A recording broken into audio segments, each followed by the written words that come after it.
Et nous voici déjà à la dernière semaine. En cette semaine, il y a des choses qui ont commencé de changer, non?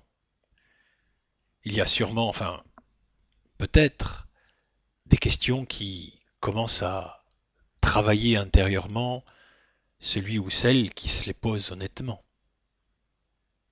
Mais toi, tu n'as peut-être pas encore fait une expérience décisive de rencontre.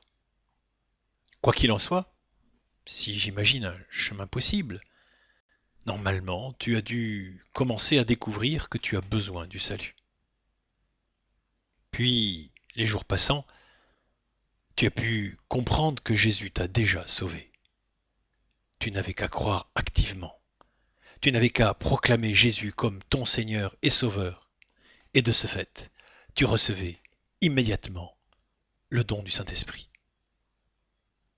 Et alors s'est posé la question, qui est cet Esprit Saint? Je sais que cela a été rapide, mais ici à Je veux voir Dieu, on ne fait pas de catéchèse. On a vu que, entre autres, l'Esprit Saint déposait en nous la puissance d'aimer, c'est-à-dire la vertu d'amour, qu'il déposait en nous la puissance de croire, c'est-à-dire la vertu de foi. Eh bien, il dépose aussi celle d'espérer, c'est-à-dire la vertu de construire activement le royaume dans l'attente du Seigneur. Et on va voir comment aujourd'hui. D'autre part, on a déjà vu qu'il nous accorde aussi les dons spirituels qui nous sont nécessaires à notre cheminement, et qui sont comme des voiles dans lesquels il peut souffler pour nous faire avancer plus vite et pour nous faire ressembler davantage à Jésus. Autrement dit, qui est l'Esprit Saint? Il est celui qui donne la vie nouvelle. Il est celui qui donne la vie nouvelle. Il est celui qui introduit dans la vie nouvelle. Car il est celui qui sanctifie. C'est-à-dire celui qui fait grandir spirituellement si on s'offre à son action. Mais est-ce tout? Mais est-ce tout? Si je pose cette question, si je demande est-ce tout, c'est qu'il y a bien d'autres choses qui caractérisent son action en nous. Bien d'autres choses. As-tu entendu parler de Catherine Kuhlman, du Père Tardif, pour n'en citer que deux? Deux grands leaders au charisme de guérison stupéfiant. Les boiteux et les paralytiques marchaient, les aveugles voyaient, les sourds entendaient, les cancers étaient guéris. Personnellement, au cours d'une session charismatique, j'ai assisté, vu de mes yeux vus, et je suis médecin.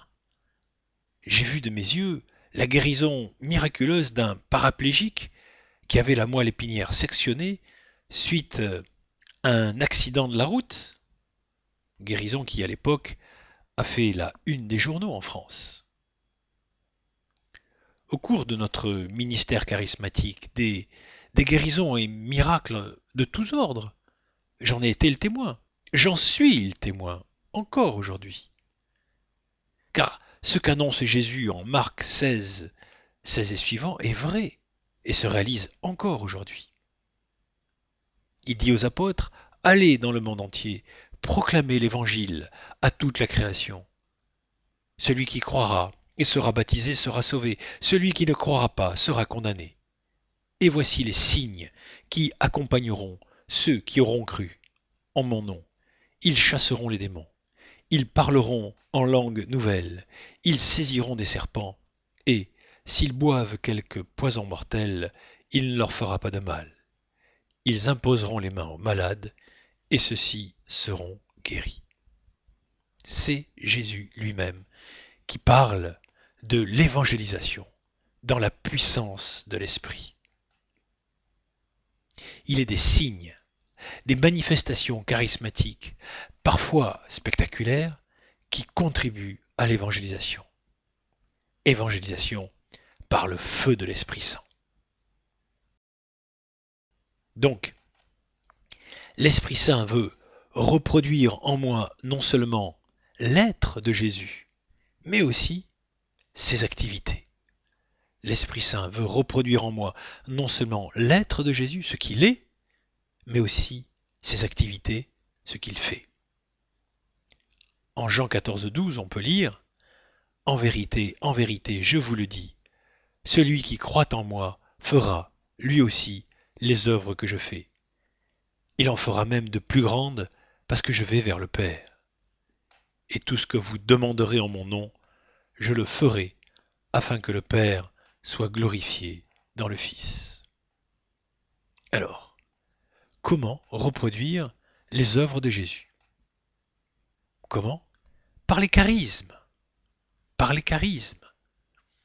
Et aujourd'hui, je vais commencer par te parler des charismes, des dons charismatiques qui manifestent l'action de l'Esprit Saint. Comme par hasard, c'est encore un sujet qui gratte dans notre Église. Bon, cette allergie est particulièrement compréhensible car si on laisse faire l'Esprit Saint, on ne sait que trop qu'il va bousculer nos bonnes vieilles habitudes. Et le vieil homme, il a horreur qu'on le remette en question. Alors il fait de la résistance active à la vie charismatique. S'il accepte que la main droite levée au ciel appelle le feu de l'esprit, il tient bien ferme de la main gauche l'extincteur au cas où le feu prendrait. Je rigole à peine. Revenons à nos charismes. Que sont les charismes? La racine grecque du mot charisme, charis, signifie don. Don. Et si aujourd'hui dans l'Église cela a le sens particulier de dons qui construisent la communauté, dans le renouveau charismatique, cela a une autre signification encore plus précise. Les charismes sont des manifestations visibles de l'Esprit de Jésus qui confirment la parole et le témoin dans l'onction pour édifier, pour construire la communauté. Les charismes sont des manifestations visibles de l'Esprit de Jésus qui confirment la parole et le témoin dans l'onction pour édifier, construire la communauté. Alors, qu'est-ce que cela veut dire? Expliquons un peu. La parole, qui confirme la parole. Quand je parle de parole, ici, ce n'est pas la parole gnangnan qui pérore sur l'amour et sur le partage. Non, la parole en question, c'est la parole de salut, celle qui annonce l'amour de Dieu qui sauve. C'est donc la parole radicale qui annonce que l'on ressuscite avec Jésus si on accepte de mourir à soi-même avec lui. Qui confirme la parole et le témoin. Le témoin, c'est une personne qui a vu Jésus vivant dans sa vie, parce que Jésus l'a ressuscité. C'est une personne qui a fait l'expérience de la rencontre. Et cette expérience a bousculé et basculé sa vie. Bousculé et basculé sa vie. Il y a plus ou moins progressivement un avant et un après. Cette personne qui est convaincue de la résurrection de Jésus devient, devient naturellement convaincante, sans forcément d'ailleurs être prédicateur enflammé ou je ne sais quoi. Donc les charismes confirment la parole et le témoin dans l'onction. L'onction, qu'est-ce que c'est? L'onction, c'est cette sorte d'ambiance spirituelle qui signe une présence particulière de l'esprit. Quand l'onction est là, l'atmosphère spirituelle de l'assemblée réunie connaît un climat de paix, un climat de joie, une qualité d'écoute, une disponibilité intérieure qui crée un contexte particulièrement favorable aux manifestations charismatiques et aux conversions. Et quand ces trois conditions sont réunies, l'expression charismatique révèle Jésus Seigneur et Sauveur. Jésus vivant, présent, agissant, comme il y a 2000 ans en Palestine. Et aujourd'hui, ça le révèle à l'œuvre, dans son peuple. Et alors, c'est une évidence que, dans ce cas, la communauté grandit dans la foi et dans la confiance en l'amour de Dieu. Alors, qu'est-ce qu'un charisme? Eh bien, un charisme, c'est un don accordé par l'Esprit Saint pour exprimer visiblement, concrètement, la présence et l'action de salut de Jésus. Et nous en avons besoin. Et nous en avons besoin. Prenons l'exemple du charisme de guérison. Par le passage de la guérison du paralytique descendu par le toit devant Jésus. Et Jésus dit à la foule qui est là, pour que vous sachiez que le Fils de l'homme a le pouvoir de pardonner les péchés, je te le dis, lève-toi et marche. Pour que vous sachiez. Le Seigneur fait une guérison pour que nous comprenions qu'il est capable de faire encore plus au niveau spirituel. Une guérison physique est le signe de quelque chose qui se passe au niveau de spirituel. C'est une guérison spirituelle. Donc les charismes sont des outils qui permettent la construction de la communauté. Saint Paul, dans la première lettre aux Corinthiens, au chapitre 12, verset 7, dit « À chacun, la manifestation de l'Esprit est donnée en vue du bien commun. »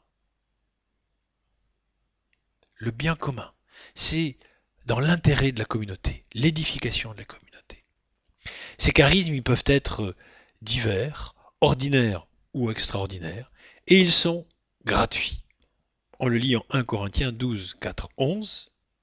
Il y a, dit Paul, il y a diversité de dons spirituels, mais c'est le même esprit.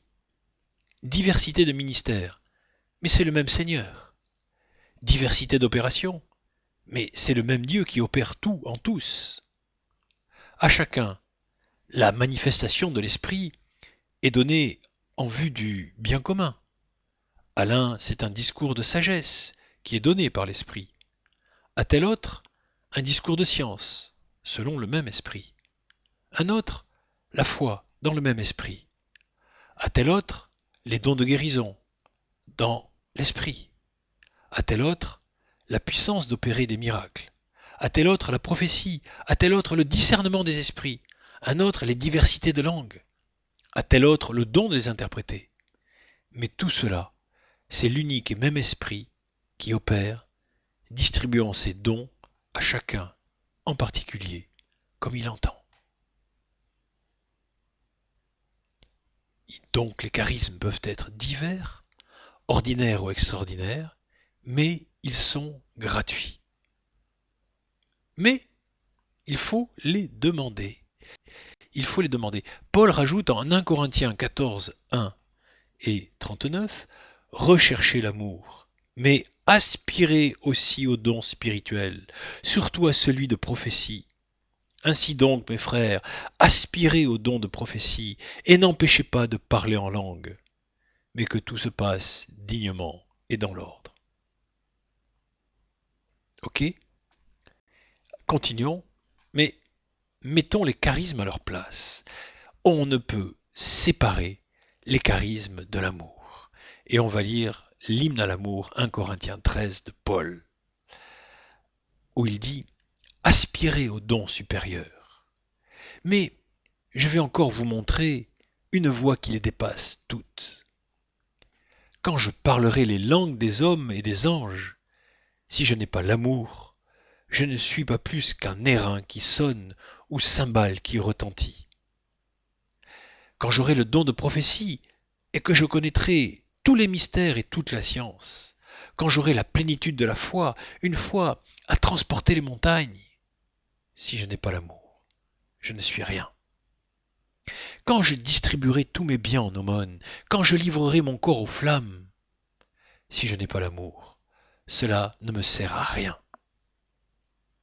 L'amour est patient, l'amour est serviable, il n'est pas envieux. L'amour ne fanfaronne pas, ne se gonfle pas, il ne fait rien d'inconvenant, ne cherche pas son intérêt, ne s'irrite pas, ne tient pas compte du mal, il ne se réjouit pas de l'injustice, mais il met sa joie dans la vérité. Il excuse tout, croit tout, espère tout, supporte tout. L'amour ne passera jamais. Les prophéties, elles, disparaîtront. Les langues, elles se tairont. La science, elle disparaîtra. Car partielle est notre science, partielle aussi notre prophétie. Mais quand viendra ce qui est parfait, ce qui est partiel disparaîtra. Donc, pour construire et faire grandir la communauté, nous avons besoin des charismes, mais aussi et surtout de l'amour. Prenons l'exemple suivant. Admettons que je veuille construire une maison. Pour cela, en simplifiant, j'ai besoin de sable, de ciment, d'outils et d'eau. Le ciment, c'est ce qui assure la solidité de la maison. Ici, dans notre exemple, le ciment, c'est l'amour. C'est ce qui va, c'est ce qui doit unir les membres de la communauté qui sont des pierres vivantes. Les outils, ce sont la pelle, la truelle, le seau, le fil à plomb, que sais-je. Mais sans outils, avec mes seules mains, je vais peut-être pouvoir essayer de faire quelque chose, mais pour quel résultat? Eh bien, les outils ici, ce sont en quelque sorte les charismes. Les charismes servent à construire la communauté dans la foi, l'espérance et l'amour. Retenons de cette image, retenons que, de la même façon, des outils sans ciment ne servent pas à grand-chose pour construire une maison. De la même manière, les charismes sans amour sont sans intérêt. Une expression charismatique qui se ferait aux dépens d'une annonce de l'amour de Dieu est une erreur. On ne peut, on ne doit séparer les charismes de l'évangélisation, qui est annonce concrète de l'amour de Dieu. Une expression charismatique sans évangélisation, une vie charismatique sans amour. Attention, le vrai, celui qui fait que j'accepte de mourir à moi-même. Eh bien, cette vie charismatique, cette expression charismatique, ne sont que magie, musicole, esbrouf, s'il n'y a pas d'amour. C'est une recherche malsaine de reconnaissance, mais sûrement pas manifestation de l'esprit. À l'inverse, on ne peut pas dire comme certains, comme c'est l'amour qui est le plus important, laissons de côté cet aspect charismatique. Saint Paul nous a dit tout à l'heure, aspirez au charisme. Aspirez au charisme. Sans les charismes, c'est essayer de construire la communauté sans l'aide des outils, avec ses seules mains. Il ne faut pas s'étonner que le résultat ne soit pas brillant. Alors les charismes. Essayons d'en détailler quelques-uns assez courants. Comme on l'a déjà abordé en enseignement pratique il y a quelques jours, je ne développerai pas beaucoup celui du don des langues. Mais quand même, je vais en dire quelques mots et surtout je vais en donner toutes les références qui en parlent. On en trouve référence en Marc 16-17, en Actes 2-11, en Actes 10-46, en Actes 19-6, en Romains 8-26 et 1 Corinthiens, les chapitres 12, 13 et 14. Qu'est-ce que ce charisme? Qu'est-ce que le charisme de la prière en langue? Eh bien, c'est le plus petit de tous les dons. On l'a vu, c'est parler à Dieu en un langage qui dépasse tout langage courant. C'est parler à Dieu en un langage qui dépasse tout langage courant. Si on sait ce que l'on dit, on reste conscient que l'on prie. Il n'y a pas de transe. Avec la liberté de commencer de continuer et de s'arrêter.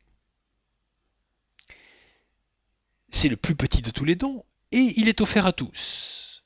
Paul dit en 1 Corinthiens 14, 5, « Je voudrais que vous parliez tous en langue. » Mais ce petit charisme, c'est aussi une grâce de prière personnelle. Car Paul dit en 1 Corinthiens 14,4 « Celui qui parle en langue s'édifie lui-même », c'est-à-dire se construit dans l'amour, dans la foi et dans l'espérance. Personnellement d'ailleurs, dans mon cas particulier, combien de fois dans mon temps d'oraison, quand je suis assailli de distractions ou que je ne peux pas entrer dans un recueillement actif pour telle ou telle raison, je commence à prier intérieurement en langue pour faire oraison. Quelle aide précieuse! Quelle aide précieuse d'avoir la prière en langue pour m'introduire petit à petit dans une relation de tête à tête, d'intimité avec le Seigneur par l'oraison. Alors, quelle est la valeur spirituelle de ce petit charisme de prière en langue? Sa première valeur spirituelle, c'est l'humilité. Reconnaître que l'on ne sait pas prier. Celui qui accepte de prier en langue reconnaît qu'il ne sait pas prier et donc développe l'esprit d'enfance. Cet esprit d'enfance si cher à la petite Thérèse de Lisieux. L'humilité. Seigneur, je ne sais pas prier. Alors l'Esprit Saint vient prier en moi en des gémissements ineffables. Humilité, première valeur de la prière en langue. La deuxième, c'est la communion. Quand je suis dans une assemblée charismatique, je ne chante pas en langue pour moi, mais j'écoute aussi le chant en langue des autres pour être dans le même ton qu'eux, pour que le chant soit harmonieux et non pas cacophonie. Quand on a un peu l'habitude des assemblées charismatiques communautaires, il est très souvent possible de discerner le degré de communion et d'unité des frères et sœurs qui composent cette assemblée à la qualité du chant en langue qu'ils expriment. Je pourrais même dire que le chant en langue d'une assemblée peut exprimer le niveau d'onction sur l'assemblée. Sachant que la communion fraternelle, l'unité vraie dans le Seigneur est essentielle. Si deux d'entre vous se mettent d'accord pour demander quelque chose, cela leur sera accordé. Donc on s'aperçoit que la prière en langue, c'est un petit charisme polyvalent, mais combien important. Qui de plus présente encore un autre intérêt, celui d'introduire fréquemment aux divers charismes d'inspiration. C'est du moins ma propre expérience confirmée par d'autres. La prière en langue prépare souvent à l'expression d'un charisme de prophétie. Alors, qu'est-ce que ce charisme de prophétie qui lui aussi dérange beaucoup? Je vais parler ici, ce n'est qu'un résumé, je vais parler ici du charisme de prophétie communautaire qui s'exprime pendant l'assemblée. Eh bien ce charisme, il est occasionnel et ne s'exprime que le temps de l'assemblée. C'est un charisme d'inspiration où le Seigneur se sert d'une ou de plusieurs personnes pour parler à la communauté réunie, pour dire quelque chose à la communauté réunie. Alors, comment inspire-t-il ce charisme? Comment cela se passe? Pour chacun, c'est différent. Une prophétie peut venir d'une idée qui vient, d'un mot qui imprègne la pensée, d'une parole qui frappe l'attention. Elle peut naître d'une distraction qui traverse l'esprit. Elle peut être une sensation éprouvée. Et tout cela, ça va être à l'origine de la parole qui va être donnée de la part du Seigneur à l'assemblée. Parole de prophétie ou parole de sagesse pour toute l'assemblée. Ça peut être une parole qui annonce une guérison accordée par le Seigneur. Ça peut être une parole de connaissance qui s'adresse à une personne précise de l'assemblée. Paul en parle en 1 Corinthiens 14, 24-25, il dit Si on prophétise et qu'il entre un infidèle ou un non-initié, le voilà repris par tous, jugé par tous. Les secrets de son cœur sont dévoilés, et ainsi, tombant sur la face, il adorera Dieu en déclarant que Dieu est réellement parmi vous. On peut voir beaucoup d'expressions charismatiques différentes qui s'originent dans ce charisme d'inspiration prophétique. Ces charismes d'inspiration orientent l'attention des frères et sœurs présents sur tel ou tel point en manifestant la présence aimante du Seigneur. Ils apportent une contribution à la liturgie de l'Assemblée. Ils sont d'une importance capitale. Paul en 1 Corinthiens 14, 5 dit « Je voudrais que vous parliez tous en langue, mais plus encore que vous prophétisiez. » Pourquoi ? Parce que ce charisme rend l'Assemblée vivante et attentive. Pourquoi ? Mais regardons les buts de ce charisme. En 1 Corinthiens 14, 3 et 31. La prophétie nous est donnée pour édifier, encourager, exhorter, reprocher, consoler, avertir. Avertir dans le sens de prévenir, mais pas dans le sens de la prédiction, de la prédiction cartomancienne, dans le style de Madame Soleil, ou encore moins dans le sens de la divination magique. Ok ? Et saint Paul nous dit, à propos de ce charisme, discernez et retenez ce qui est bon. Discernez et retenez ce qui est bon. Comment discerner ? Une prophétie, est-elle vraie, est-elle fausse ? D'où vient-elle ? Vient-elle du Seigneur ? Vient-elle de l'imagination de celui qui le dit ? Vient-elle de l'adversaire ? Eh bien, le discernement va se faire sur le contenu. Premier point, le contenu de la prophétie ne peut pas être en contradiction avec la parole de Dieu et l'enseignement de l'Église. Deuxième critère de discernement, la certitude d'être inspiré. La certitude d'être inspiré. Mais la première fois, comment savoir si l'on est inspiré ? Est-ce l'imagination ou le Seigneur qui parle ? C'est tout simple à discerner. Tant que le charisme de prophétie n'est pas reconnu par la communauté, avant de parler au nom du Seigneur, celui qui reçoit cette prophétie partage ce qu'il croit avoir reçu au responsable de l'assemblée. Et c'est lui qui discernera si on doit ou non annoncer ce qui a été reçu. Et une fois que le charisme est authentifié, alors cette personne peut recevoir l'autorisation de proclamer la parole de prophétie, de sagesse, de connaissance ou de guérison de sa propre initiative. Et alors là, c'est elle qui endosse la responsabilité de ce qu'elle dit au nom du Seigneur. Et des fois, c'est très lourd à assumer de parler au nom du Seigneur, car le Seigneur nous fait faire des sauts dans la foi. Ce n'est qu'à posteriori, après l'avoir proclamée, cette parole, que l'on peut dire avec certitude qu'elle était une parole inspirée. Comment ? Grâce à son impact, l'effet. La prophétie ne se contente pas de dire, elle fait. Rappelons-nous Matthieu 7, 15, 20.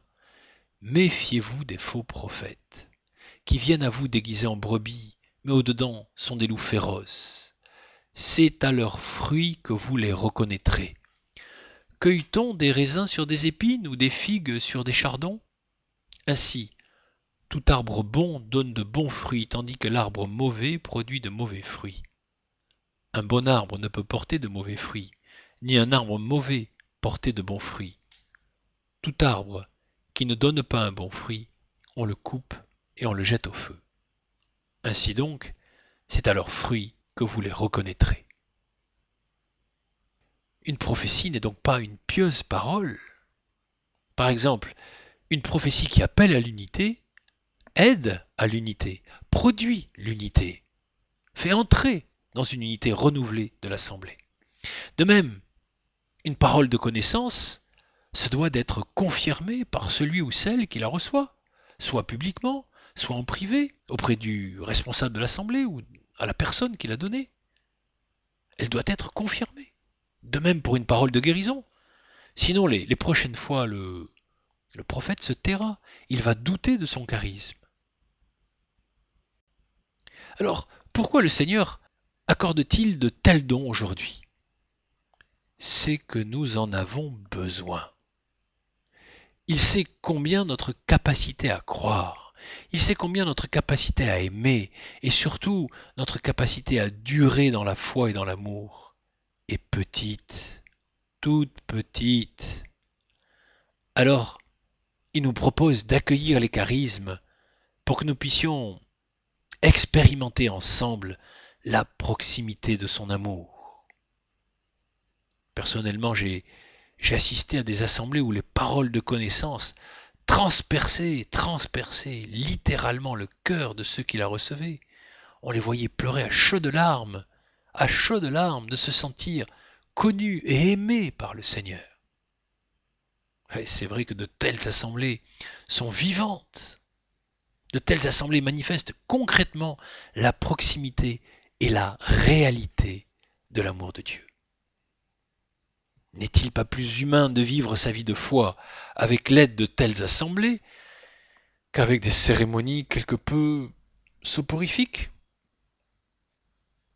Bon, j'arrête là cette intervention sur les charismes dont de l'Esprit Saint son Église. On pourrait en parler bien plus longuement.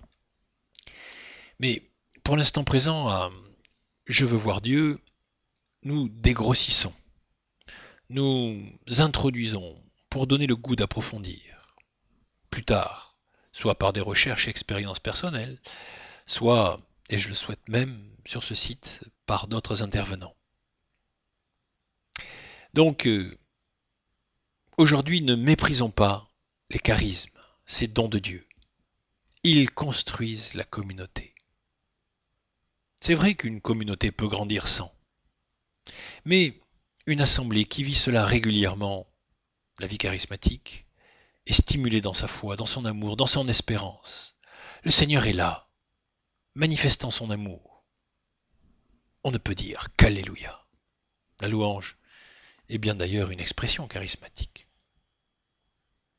Ok?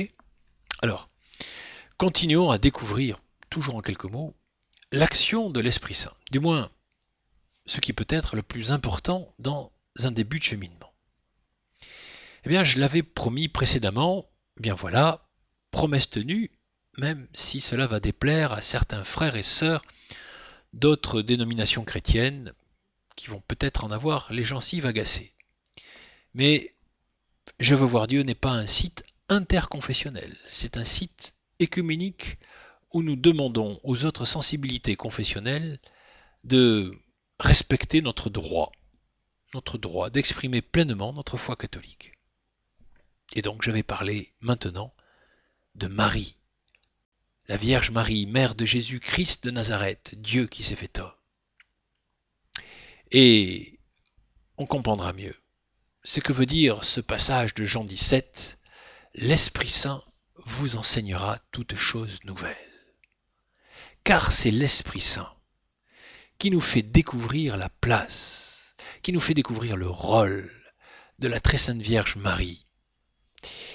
Et la place, le rôle de la très sainte Vierge Marie, comme le diraient de façon renflante les spécialistes, dans l'économie du salut eschatologique et personnel. Comme quoi, quand on veut faire compliqué, c'est pas difficile. Alors, de façon plus abordable, on va dire que l'Esprit Saint veut nous faire découvrir la place, le rôle de la très sainte Vierge Marie dans le projet de salut que Dieu a non seulement sur le monde, mais aussi sur chacun d'entre nous. Donc, toi et moi, sur toi et sur moi. Car Marie, sainte et toujours vierge, a une place particulière dans ce projet d'amour manifesté en Jésus par sa mort et sa résurrection. C'est tout simple à comprendre cette place particulière. Si elle n'avait pas dit oui le jour de l'Annonciation, mais si elle avait dit non à ce moment-là, que se serait-il passé?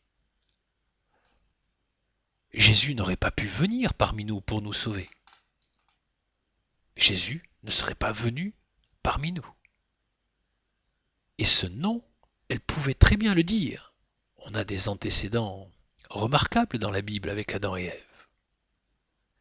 Marie pouvait elle aussi très bien dire non à Dieu, car Dieu nous crée libres. Libres. Et s'il avait dit non, cela aurait été un chaos pas possible, et nous ne serions pas là pour parler de l'amour de Dieu en ce moment. Par son oui, elle est donc celle par qui le salut est entré dans le monde. Et l'Esprit nous fait découvrir un statut spécial à Marie, car elle seule est comblée de grâce. Quand on lit Luc 1,28, « Réjouis-toi, comblé de grâce, le Seigneur est avec toi ». Dans le texte d'origine, ça se dit « kekaritomene », comblé de grâce, comblé au sens total, comblé depuis le commencement. La grâce était en elle au commencement, depuis le début la grâce était avec elle. Et cette grâce dont elle est comblée, elle ne la garde pas pour elle. Au contraire, elle la répand, elle la partage. C'est pour ça que Marie dit d'elle-même en Luc 1,48 « Tous les âges me diront bienheureuse ». Pourquoi dit-elle ça? Non pas parce qu'elle pense « je suis à part, je suis la meilleure », mais parce que je partage ce que j'ai reçu. Je donne celui que j'ai porté, Jésus, mon Fils. Donc, deux rôles essentiels de Marie se reconnaissent à sa médiation et à sa maternité. Personnellement, moi qui te parle, si j'ai rencontré Jésus dans ma vie perso, c'est grâce à la médiation de Marie. Ce statut de médiatrice et de mère serait énorme à développer. Mais tout cela se confirme par cette parole de Jésus lui-même au sujet de Marie, quand il dit à Jean, alors qu'il est sur la croix, et Jean est au pied de la croix, « Voici ta mère ». Jésus nous donne lui-même Marie pour maman. Jésus nous donne lui-même Marie comme mère. Marie a donc un rôle de mère spirituelle, donc un rôle d'enfantement spirituel. Autrement dit, Marie nous est donnée pour nous faire grandir dans la sainteté. La Vierge Marie joue un rôle important dans notre sanctification. Réalisons une chose. Jésus est la tête de l'Église. Donc si Marie a formé la tête, elle forme aussi les membres et le corps, puisqu'elle est mère. Donc, qui veut être membre du Christ doit être formé par Marie. Qui veut être membre du Christ va être formé par Marie. Pourquoi? Pour que nous devenions comme Jésus. C'est le but de l'action de l'Esprit Saint en nous d'ailleurs. Devenir saint, c'est le but. Se sanctifier, c'est reproduire Jésus. Prenons une comparaison. Le sculpteur, il emploie une méthode longue, dure, violente pour reproduire son modèle, alors que le mouleur emploie une méthode douce, proportionnée, facile. Eh bien, Marie est le moule vivant de Dieu. Marie est le moule vivant de Dieu qui a donné Jésus homme au monde et qui donne au Père des enfants comme Jésus. Donc, prendre Marie chez soi, ce qui veut dire prendre Marie dans son cœur, dans sa vie, c'est se laisser transformer par l'action du Saint-Esprit. Prendre Marie chez soi, se laisser prendre par Marie, se jeter en Marie, c'est se laisser transformer par l'action de l'Esprit.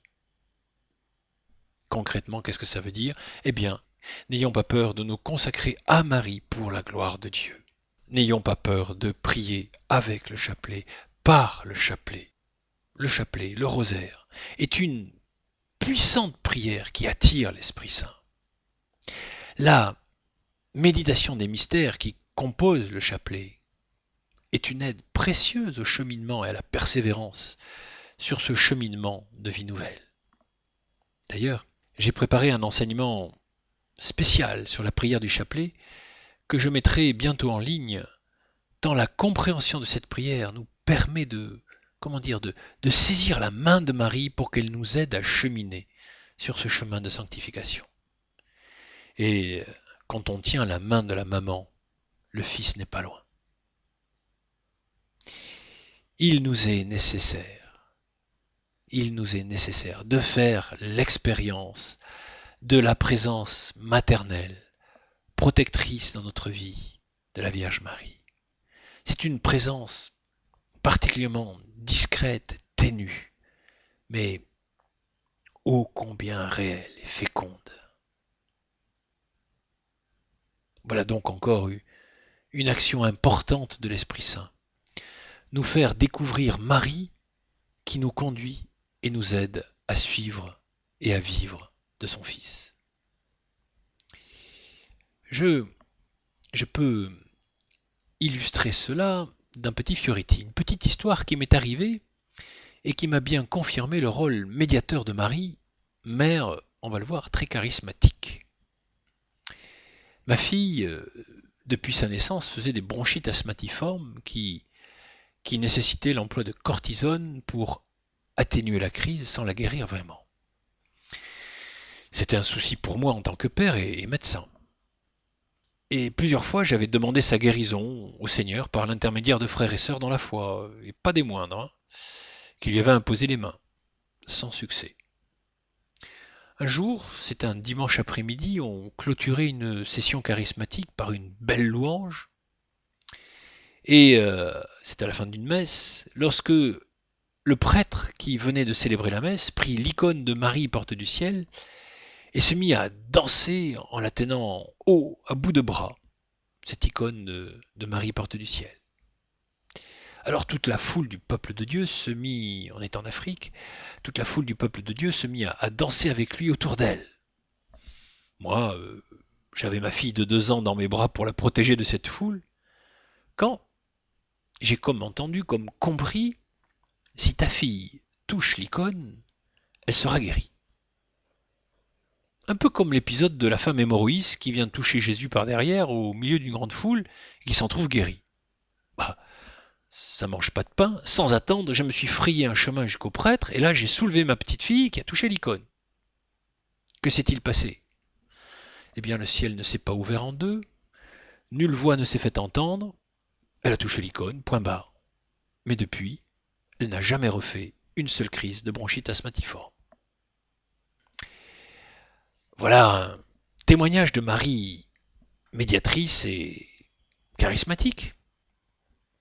Bien sûr ici, médiatrice d'une grâce physique, quasi sanitaire.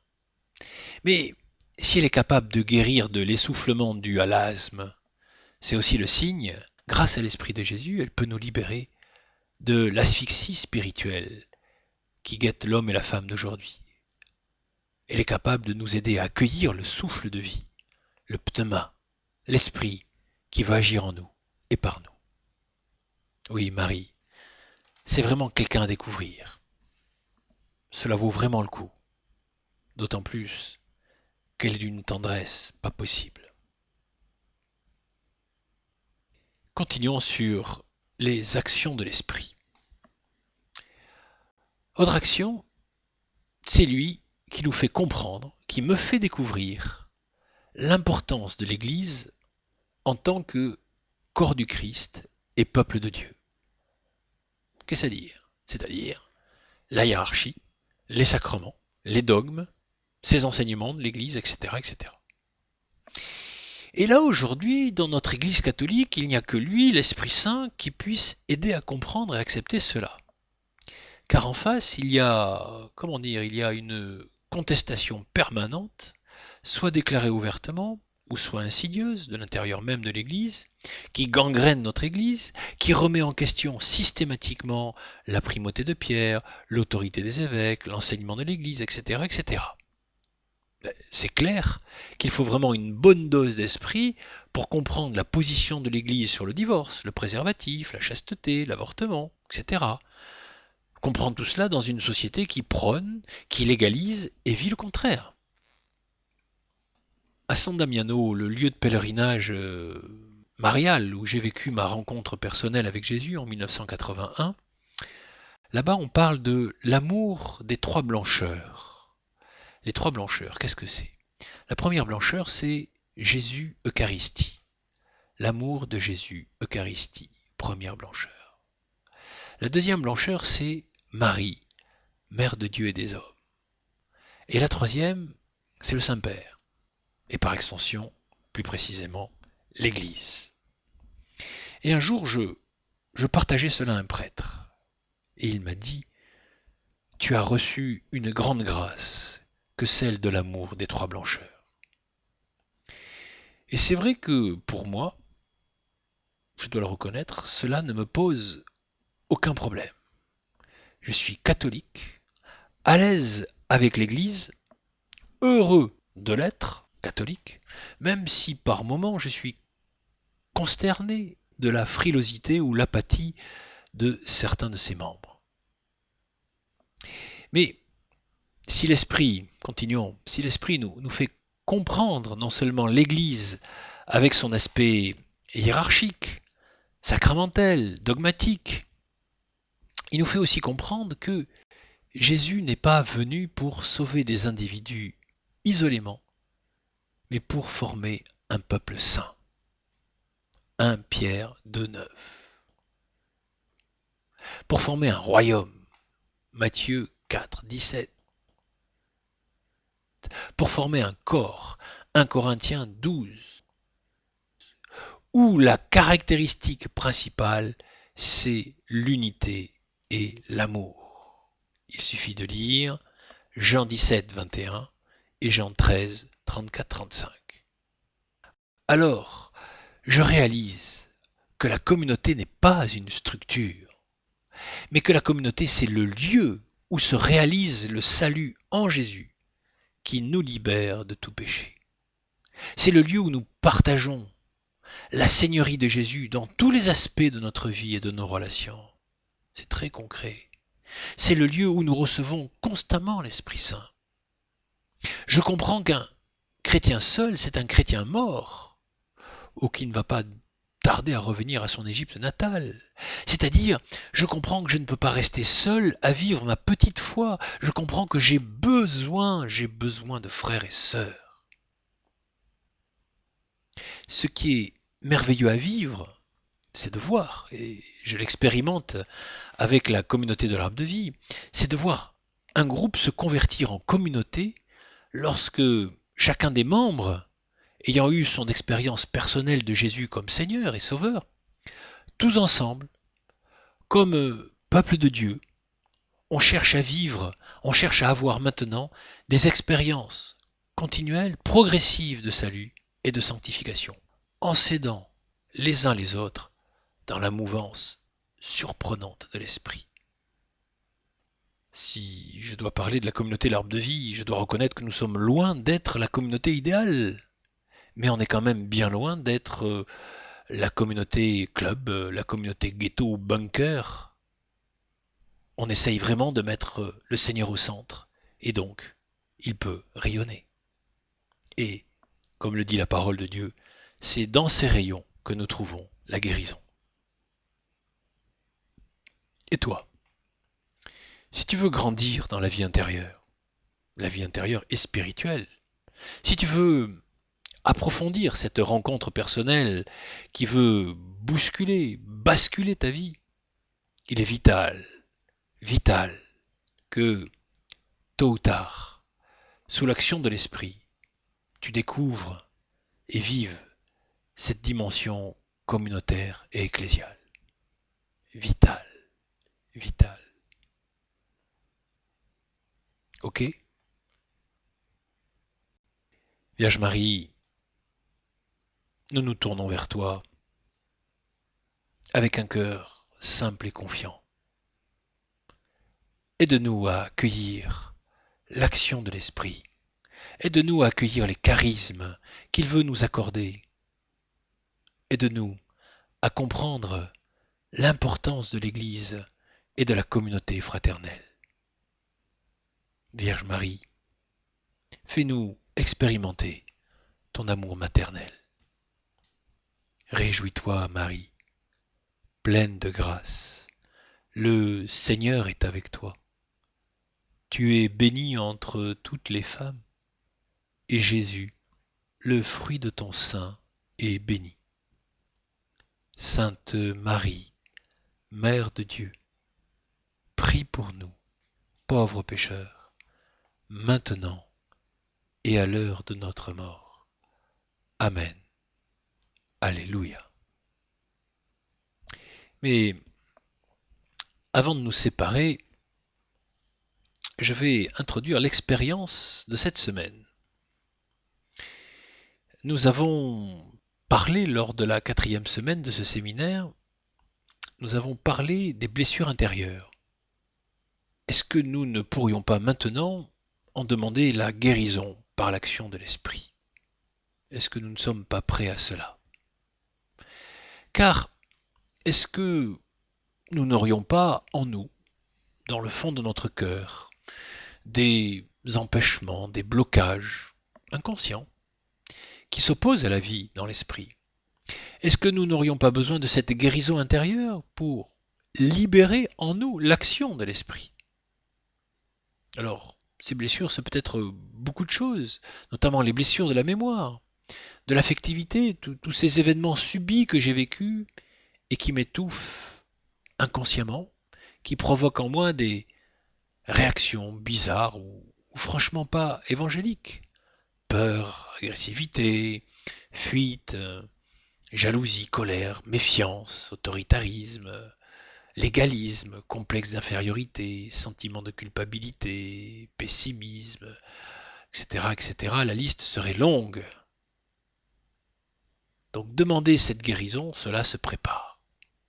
Dans 2-3 jours, nous allons ensemble prier pour demander d'être guéris de ces obstacles qui nuisent à la vie nouvelle.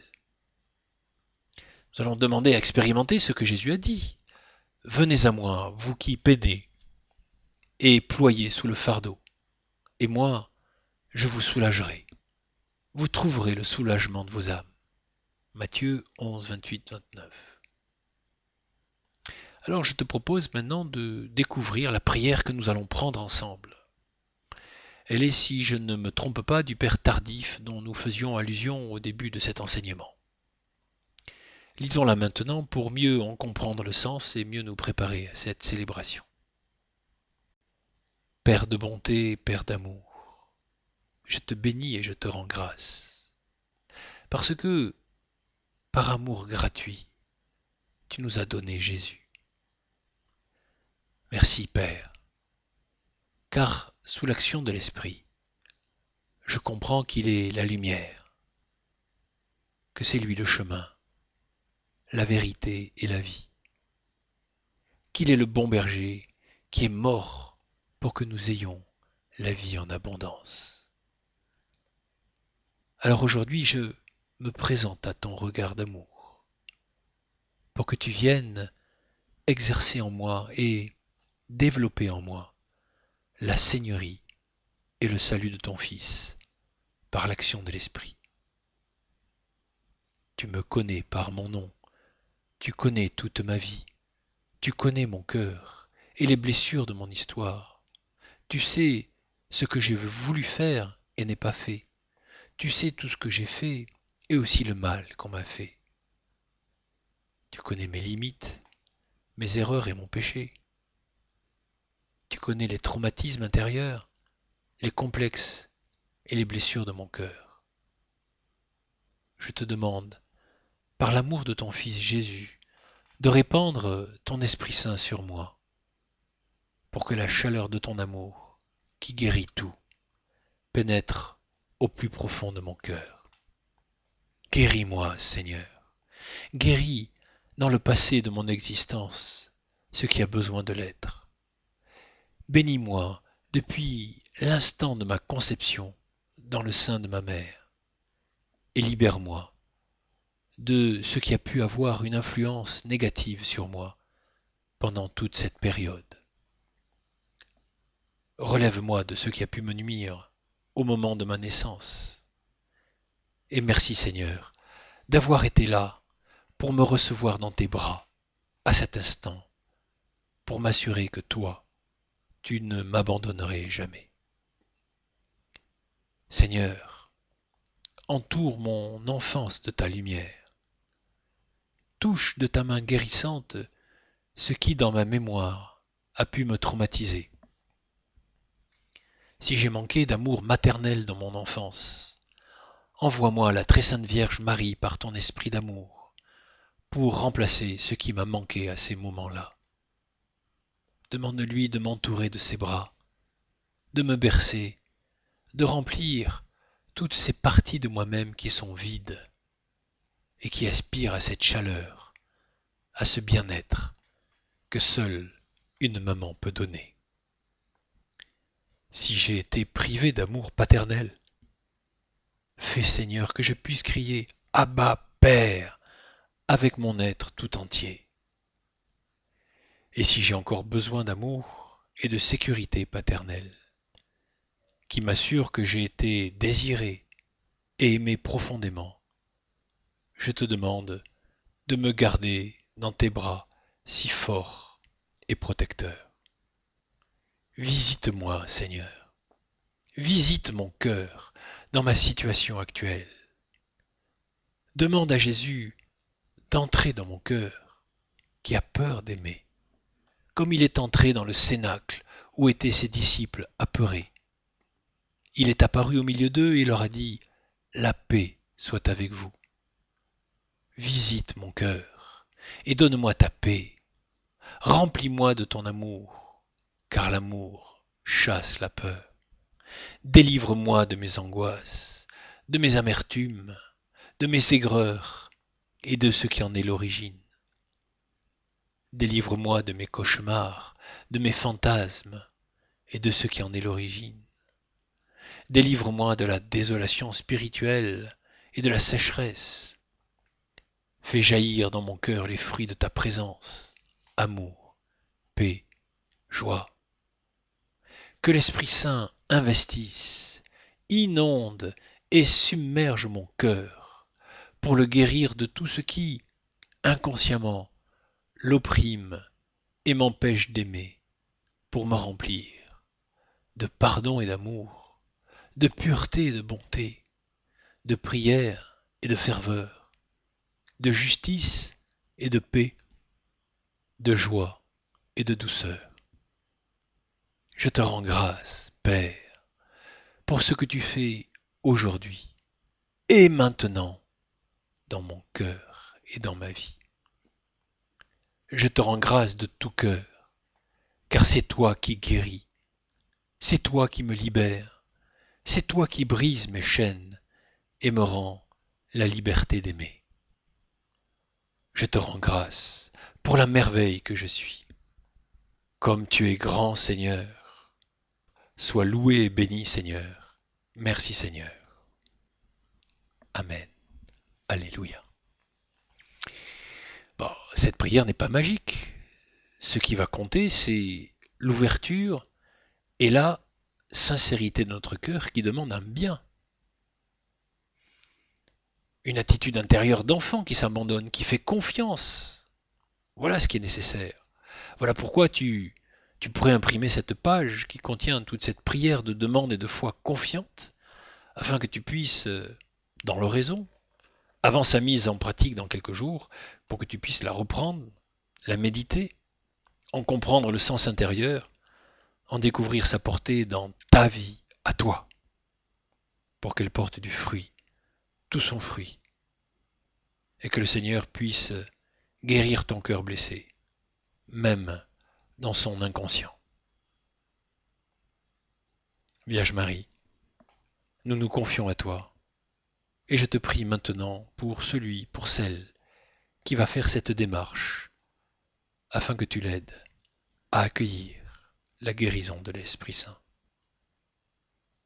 Réjouis-toi, Marie, pleine de grâce. Le Seigneur est avec toi. Tu es bénie entre toutes les femmes, et Jésus, le fruit de ton sein, est béni. Sainte Marie, Mère de Dieu, prie pour nous pauvres pécheurs, maintenant et à l'heure de notre mort. Amen. Alléluia.